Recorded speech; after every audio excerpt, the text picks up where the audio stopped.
Excellences, Monsieur le Secrétaire général, représentant du ministre de l'Administration territoriale et de l'Administration et de la décentralisation, Monsieur le Président de la Commission nationale chargée des réfugiés, Madame la représentante du ministère des Affaires étrangères, Madame le maire de la commune 3, Monsieur le Président de l'Union des réfugiés au Mali, Mesdames et Messieurs les membres du corps diplomatique au Mali, Mesdames et Messieurs les représentants des agences du système des Nations Unies et des organisations gouvernementales ici présents, Mesdames et Messieurs distinguées personnalités en vos rangs, titres et grades respectifs, tout protocole strictement observé.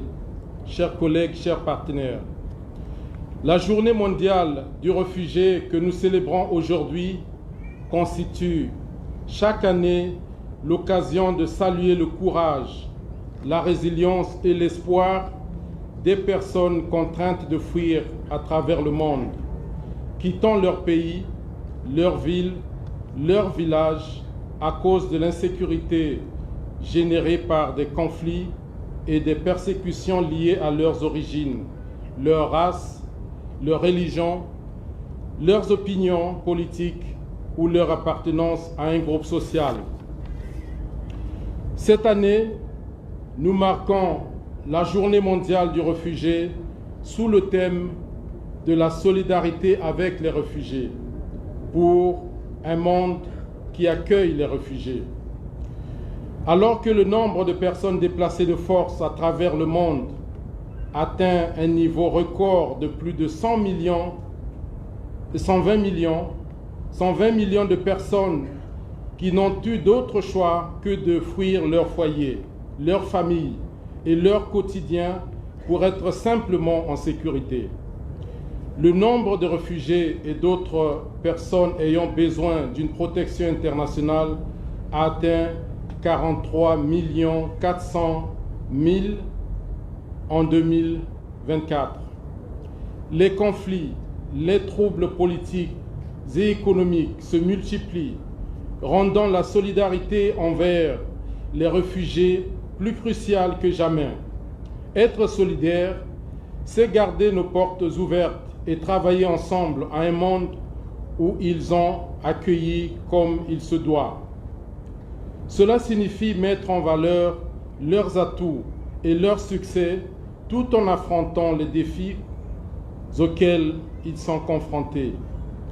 Mais avant tout, être solidaire des personnes contraintes de fuir leur foyer, c'est chercher des solutions à leur situation, qu'il s'agisse de lever les obstacles à leur pleine participation à la vie sociale, économique et politique, ou de mettre fin aux guerres qui les empêchent de rentrer chez eux. Je tiens à remercier les autorités et le peuple malien pour leur générosité en accueillant plus de 94 000 réfugiés déjà enregistrés au Mali, dont certains depuis plus de 3 décennies dans la région de Kayes. Cela témoigne de l'hospitalité légendaire, profondément ancrée dans les valeurs traditionnelles du peuple malien. Merci pour la politique des portes ouvertes qu'adopte le Mali, offrant asile malgré les défis multiples à toutes les personnes qui fuient l'insécurité et la persécution dans leur pays d'origine. Mes remerciements vont également à nos donateurs ici présents, à nos partenaires et aux acteurs humanitaires. Votre présence parmi nous ici, mesdames et messieurs, prouve à suffisance l'importance que vous continuez à accorder à la cause des personnes déracinées par les conflits. Excellences, Monsieur le ministre, Mesdames et Messieurs, le HR au Mali soutient les actions du gouvernement malien à travers la Commission nationale chargée des réfugiés. CNCR, pour fournir protection et assistance à tous les réfugiés et demandeurs d'asile sur le territoire malien. À travers nos bureaux à Bamako, à Gao, Mopti, Tombouctou, Ménaka et Kay, le HR œuvre chaque jour en synergie avec le gouvernement du Mali et nos partenaires pour assister ces milliers de personnes en quête de sécurité et d'assistance loin de chez elles. Le contexte régional marqué par l'insécurité et l'instabilité nous oblige à être toujours prêts à répondre, aux côtés de nos partenaires, à des situations d'urgence nouvelles et à venir en aide aux personnes en détresse qui trouvent asile au Mali. Récemment, dans les régions du centre du Mali, nous avons été témoins de l'afflux de milliers de réfugiés burkinabés à la suite des violences dans la zone frontalière avec le Mali.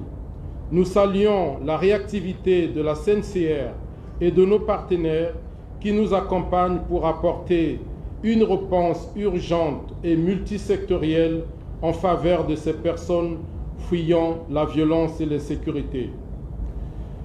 Nous en parlons à la solidarité et nous appelons à la solidarité et à la mobilisation de tous nos partenaires pour venir en aide aux populations réfugiées partout au Mali, ainsi qu'aux communautés hôtes qui partagent leurs maigres ressources avec elles.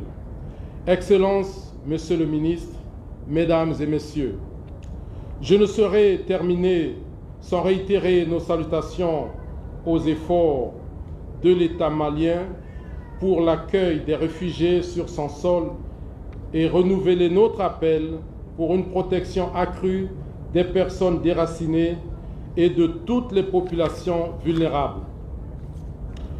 Je voudrais pour finir renouveler l'engagement du HR à continuer à soutenir les efforts du Mali envers les réfugiés et toutes les autres personnes déracinées de force. Vive la coopération internationale, vive le système des Nations Unies, pour que vive le Mali. Je vous remercie de votre attention.